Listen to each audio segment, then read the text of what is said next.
کسی کا اتنا دل نہ دکھاؤ کہ وہ اللہ کے سامنے تمہارا نام لے کر رو پڑے۔ سائل کو سائل بننے سے پہلے ہی مدد دے دو، سائل کو سوال کرنے کی اذیت سے بچایا کرو۔ اگر غریب فاقے سے مر رہا ہو تو امیر یقیناً بدہضمی سے مرے گا۔ اپنا حصہ مانگ کر تو دیکھیں، رشتے بے نقاب ہو جائیں گے، اور اپنا حصہ چھوڑ کر دیکھیں تو کانٹے بھی گلاب ہو جائیں گے۔ نفرت گناہ سے کرو، گناہ گار سے نہیں، شاید وہ آپ کی محبت میں آ کر گناہ کرنا ہی چھوڑ دے۔ غصہ انسان کی عقل کو زنگ لگا دیتا ہے جو کبھی ختم نہیں ہوتا۔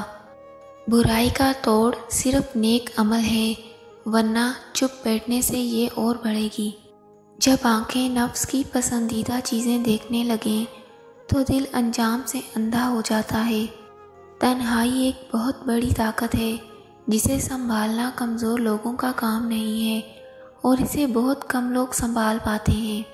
حالات اور وقت کی تبدیلی سے بدلنے والے تعلق سے بہتر ہے کہ انسان تنہا رہے۔